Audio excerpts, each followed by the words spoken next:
നമസ്കാരം. കുറച്ച് ദിവസങ്ങൾക്ക് മുമ്പ് രാജ്യസുരക്ഷയുടെ ഭാഗമായി ഇന്ത്യൻ സർക്കാർ ചില ചൈനീസ് ആപ്ലിക്കേഷനുകൾ നിരോധിക്കുകയുണ്ടായി.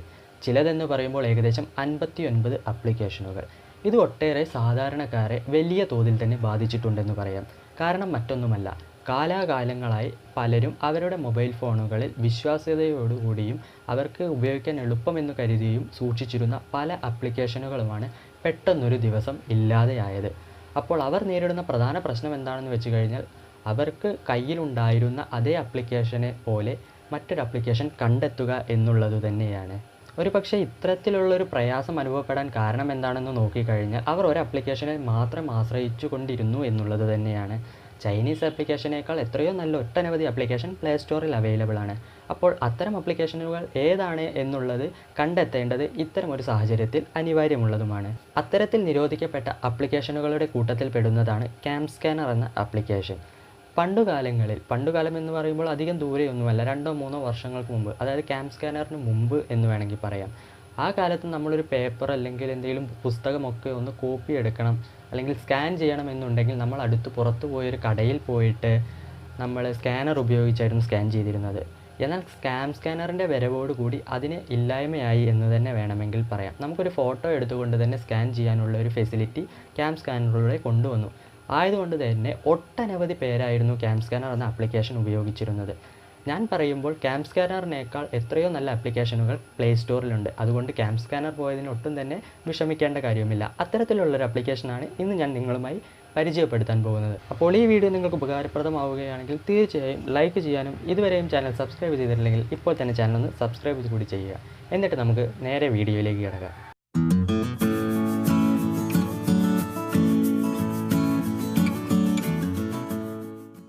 അപ്പോൾ ഇന്ന് നമ്മൾ ക്യാം സ്കാനറിൻ്റെ ഒരു പകരക്കാരൻ ആരാണെന്നാണ് ഇൻട്രൊഡ്യൂസ് ചെയ്യാൻ പോകുന്നത്. ഒരു പകരക്കാരൻ എന്ന് പറയുന്നതിനേക്കാൾ നല്ലത് ക്യാം സ്കാനറിനേക്കാൾ എത്രയോ ബെറ്റർ ആയിട്ടുള്ളൊരു ആപ്ലിക്കേഷൻ എന്ന് തന്നെയാണ്. കാരണം ക്യാം സ്കാനറിന് ഇല്ലാത്ത ഒട്ടനവധി ഫീച്ചേഴ്സ് ഈ ഒരു ആപ്ലിക്കേഷനുണ്ട്. ആപ്ലിക്കേഷൻ്റെ പേര് ഡോഗ് സ്കാനർ എന്നുള്ളതാണ്. ആപ്പിൻ്റെ ഐക്കൺ നിങ്ങൾക്ക് കാണാൻ സാധിക്കും. ഈ ആപ്പിൻ്റെ ലിങ്ക്, ഡൗൺലോഡ് ചെയ്യേണ്ട ലിങ്ക് ഞാൻ ഡിസ്ക്രിപ്ഷൻ ബോക്സിൽ നൽകിയിട്ടുണ്ട്. അതുവഴി നിങ്ങൾക്ക് പോയിട്ട് ഡൗൺലോഡ് ചെയ്തെടുക്കാവുന്നതാണ്. ഇതിൻ്റെ ഏകദേശ വർക്കിങ്ങും കാര്യങ്ങളും ഒക്കെ ക്യാം സ്കാനറിലെ പോലെ തന്നെയാണെങ്കിലും ചില ഫീച്ചേഴ്സ് എക്സ്ട്രാ ഇതിലുണ്ടെന്ന് പറയും. ആ ഫീച്ചേഴ്സ് മാത്രം എന്താണെന്ന് ഞാൻ എത്തുമ്പോൾ പറയാം.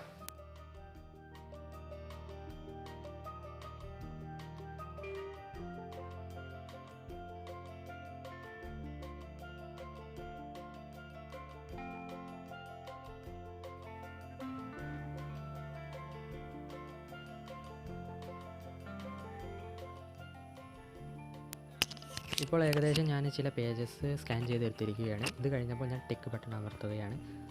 അപ്പോൾ നമ്മൾ സ്കാൻ ചെയ്ത PDF-കൾ, ഫോട്ടോസ് എല്ലാം ഇതിൽ വന്ന് കിടക്കുന്നുണ്ട്. അപ്പോൾ അടുത്തതെന്ന് പറയുന്ന ഓപ്പൺ PDF ക്ലിക്ക് ചെയ്ത് കഴിഞ്ഞാൽ create PDF for entire document. അപ്പോൾ നിങ്ങളിവിടെ കാണാൻ സാധിക്കും നിങ്ങളുടെ PDF വന്നിരിക്കുകയാണ്. ഇനി നമ്മുടെ ഫസ്റ്റ് മെയിൻ ഫീച്ചർ എന്താണെന്ന് പറഞ്ഞു കഴിഞ്ഞാൽ, പല കാര്യങ്ങൾക്കായിട്ട് നമുക്ക് PDF അപ്ലോഡ് ചെയ്യേണ്ടി വന്നു കഴിഞ്ഞാൽ അതിന് സൈസ് ലിമിറ്റ് ഉണ്ടായിരിക്കും. അതിന് നമ്മൾ സൈസ് ലിമിറ്റ് കുറയ്ക്കണമെന്നുണ്ടെങ്കിൽ എക്സ്റ്റേണൽ ആപ്ലിക്കേഷൻസ് യൂസ് ചെയ്തായിരിക്കും പലരും ചെയ്യാറുള്ളത്. പക്ഷേ ഈ ആപ്ലിക്കേഷനിൽ നമ്മൾ ആപ്പ് തന്നെ അതിനുള്ളൊരു ഫെസിലിറ്റി തരുന്നുണ്ട് എന്നുള്ളതാണ്. ഇവിടെ നിങ്ങൾക്ക് ഇതിൻ്റെ ഇപ്പോഴത്തെ സൈസ് കാണാൻ കഴിയും, 4.79 MB. ഇവിടെ ഒരു കംപ്രസ് എന്നുള്ളൊരു ഓപ്ഷനുണ്ട്. അത് ക്ലിക്ക് ചെയ്ത് കഴിഞ്ഞാൽ നിങ്ങൾ ഹൈ ക്വാളിറ്റി ആയിരിക്കും കാണുന്നത്. അത് ഞാനൊന്ന് ലോ ക്വാളിറ്റി ആക്കിയിട്ടു. ഇപ്പോൾ കണ്ടില്ലേ, 409 KB ആയിട്ട് അത് കുറഞ്ഞിരിക്കുകയാണ്. പക്ഷേ നമ്മൾ PDF നോക്കിക്കഴിഞ്ഞാലും വലിയ കാര്യമായിട്ട് ക്വാളിറ്റി ചേഞ്ച് ഒന്നും ഇല്ല എന്ന് തന്നെ നിങ്ങൾക്ക് കാണുമ്പോൾ തന്നെ മനസ്സിലാവുണ്ടാവുമല്ലോ. അപ്പോൾ ഈ 409 KBയിൽ ഇനി ഞാൻ സേവ് ചെയ്യാൻ പോവുകയാണ്.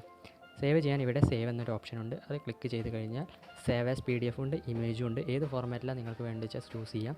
ഞാൻ സേവ് ആസ് PDF കൊടുത്തിട്ട് സെലക്ട് കൊടുക്കുന്നു. അപ്പോൾ നിങ്ങൾക്ക് ഇവിടെ ഏത് ഫയൽ ലൊക്കേഷനാണ് ചൂസ് ചെയ്യാനുള്ളൊരു സൗകര്യം, നിങ്ങൾക്ക് എന്ത് പേരാണ് കൊടുക്കേണ്ടതെന്നുള്ളതൊക്കെ നിങ്ങൾക്കിവിടെ ചൂസ് ചെയ്യാം.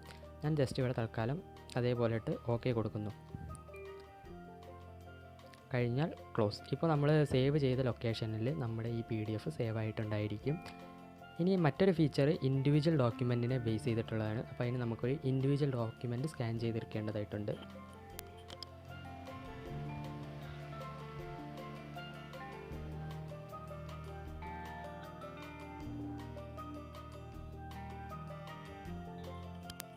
ആ ഒരു ഡോക്യുമെൻ്റ് ഇവിടെ സ്കാനായി വന്നിരിക്കുകയാണ്. നമുക്കിനി ടിക്ക് കൊടുക്കാം. ഇവിടെ നിങ്ങൾക്ക് ഇപ്പോൾ താഴെ ഒരുപാട് ഓപ്ഷൻസ് കാണാൻ സാധിക്കും. ഈ ഓപ്ഷൻസാണ് ഈ ആപ്ലിക്കേഷൻ്റെ മറ്റൊരു ഫീച്ചർ എന്ന് പറയുന്നത്. ആദ്യം തന്നെ ഇറേസ് ടൂൾ എന്നുള്ളൊരു ഓപ്ഷൻ. നിങ്ങൾക്ക് ഇവിടെ ഈ പേജിൽ കാണാൻ സാധിക്കും ഒരു പേന കൊണ്ടൊരു മാർക്ക്.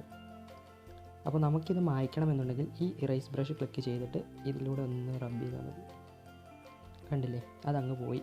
ടിക്കും കൊടുത്തു കഴിഞ്ഞാൽ ആ ഭാഗത്തുനിന്ന് ആ ഒരു പേനയുടെ മഷിനോട് പോയി. ഒരുപാട് PDF ആപ്ലിക്കേഷനുകൾ ഉണ്ടെങ്കിലും പലതിലും ഇല്ലാത്തൊരു ഫീച്ചർ തന്നെയാണിത്. അപ്പോൾ ഇത് ക്യാം സ്കാനറിൽ ഇല്ല എന്ന് എന്തായാലും ക്യാം സ്കാനർ ഉപയോഗിച്ചിരുന്നവർക്കൊക്കെ മനസ്സിലാവും. അതുപോലെ തന്നെ നമുക്കിവിടെ സിഗ്നേച്ചർ എന്നുള്ളൊരു ഓപ്ഷൻ ഉണ്ട്. ഇവിടെ നമുക്കൊരു സിഗ്നേച്ചർ എന്തെങ്കിലും കൊടുക്കണം വെച്ചാൽ അത് കൊടുത്തിട്ട് ടിക്ക് ചെയ്ത് കഴിഞ്ഞാൽ ആ സിഗ്നേച്ചർ എവിടെയാണോ വെക്കേണ്ടത് അതവിടെ വന്നിട്ട് നമ്മൾ ഓക്കെ കൊടുത്താൽ അതവിടെ ഇരിക്കും. പിന്നെ അതുപോലെ തന്നെ വാട്ടർമാർക്ക് ഉണ്ട്. നിങ്ങൾക്ക് നിങ്ങളുടെ പേരെന്തെങ്കിലും ടൈപ്പ് ചെയ്തിട്ടാക്കണമെങ്കിൽ അത് അവിടെ കൊടുക്കാം. അതായത് നമുക്ക് എവിടെയാണോ വെക്കേണ്ടത് അതവിടെ ചൂസ് ചെയ്ത് വെക്കാം. അപ്പോൾ ക്യാം സ്കാനറിന് പകരം ഏത് ആപ്ലിക്കേഷൻ എന്ന നിങ്ങളുടെ ചോദ്യത്തിന് ഇപ്പോൾ ഉത്തരം കിട്ടിയിട്ടുണ്ടാകുമെന്ന് ഞാൻ പ്രതീക്ഷിക്കുന്നു. ഈ ആപ്ലിക്കേഷൻ ഉപയോഗിച്ച് നിങ്ങളുടെ അഭിപ്രായങ്ങൾ കമൻറ്റ് ബോക്സിൽ രേഖപ്പെടുത്താൻ മറക്കരുത്. ഇന്നത്തെ വീഡിയോ ഇവിടെ അവസാനിപ്പിക്കുന്നു. ഈ വീഡിയോ നിങ്ങൾക്ക് ഉപകാരപ്രദമായിട്ടുണ്ടെങ്കിൽ തീർച്ചയായും ലൈക്ക് ചെയ്യുകയും മറ്റുള്ളവർക്ക് ഉപകാരപ്രദമാവുക തീർച്ചയായും ഇത് ഷെയർ ചെയ്യാനും മറക്കരുത്. അപ്പോൾ ഇതുവരെയും ചാനൽ സബ്സ്ക്രൈബ് ചെയ്തിട്ടില്ലെങ്കിൽ ഇപ്പോൾ തന്നെ സബ്സ്ക്രൈബ് ബട്ടൺ ഒന്ന് അമർത്തിയിട്ട് അടുത്തുള്ള ബെല്ലൈക്കണും കൂടി എനേബിൾ ചെയ്തിട്ടേക്കുക. അപ്പോൾ പുതിയൊരു വീഡിയോയിൽ പുതിയൊരു വിഷയവുമായി വരും വരെ ഗുഡ് ബൈ.